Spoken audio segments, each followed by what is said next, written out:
When we're born, we barely know how to use our body. Birth exposes you to a whole new world around you that you could only hear murmurs of.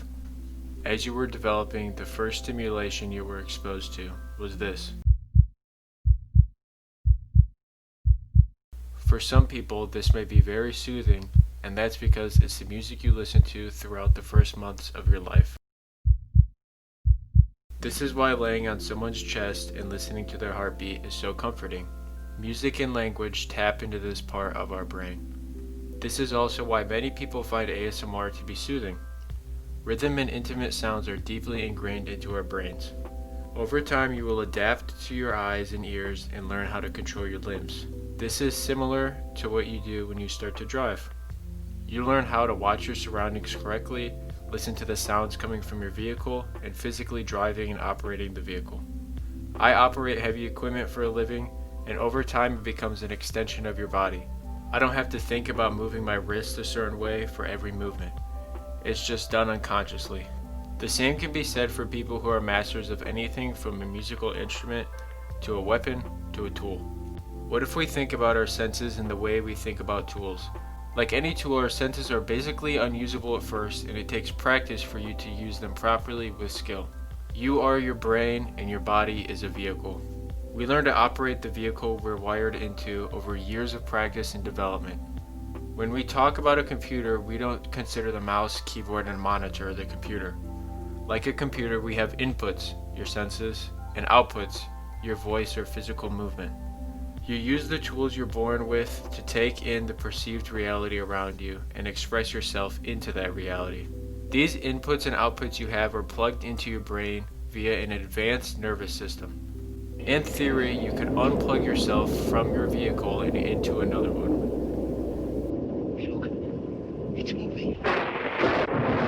It's alive. It's alive. There's different possibilities for what that new vehicle could be in the future. Medical technology may advance to a point where the new vehicle would be an organic human body. Your brain could be transplanted into another human's body, or the body could be lab grown from stem cells or a different future technology. There's already surgeons trying to attempt this transplant. There's also another possible vehicle for the human brain. Quantum computing may advance enough to where we could install our consciousness into a computer. Some argue that this would in fact be a step up in our evolution and would mark a new stage for humanity. Imagine humanity with no need for food or sleep. If the hardware was advanced enough, we would be able to fling ourselves into space to distant planets with no need for protection against the void.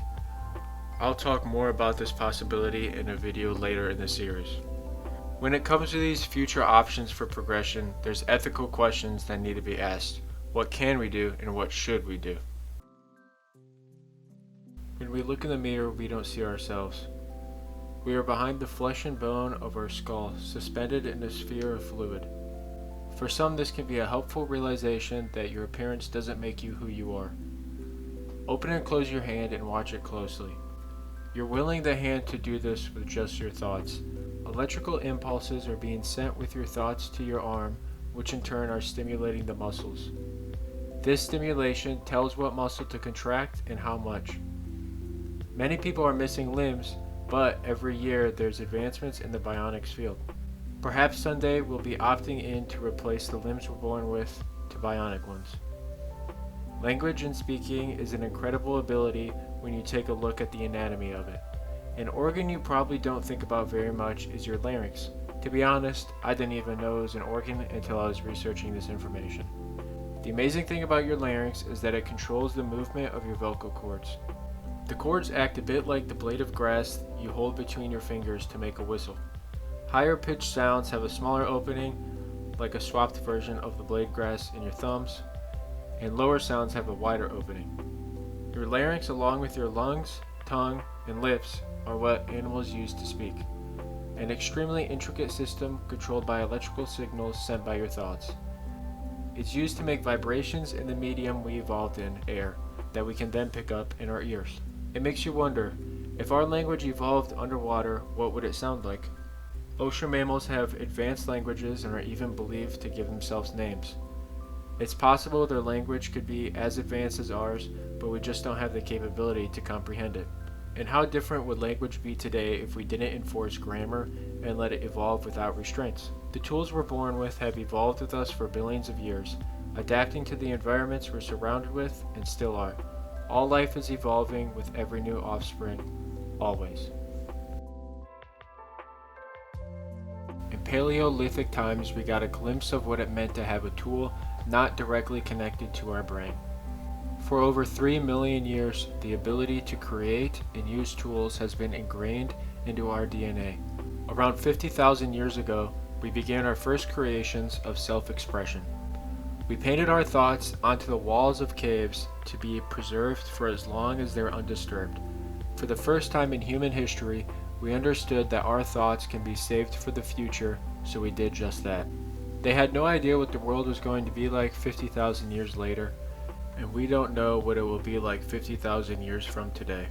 But we know that the brain is the most powerful thing throughout all history and all living things. A bear paw may be more powerful than a human hand, but our brains invented weapons and shelter more powerful than that bear paw to protect us. We used our bodies to their full potential, then we went beyond that. We invented primitive tools and weapons, then we discovered fire.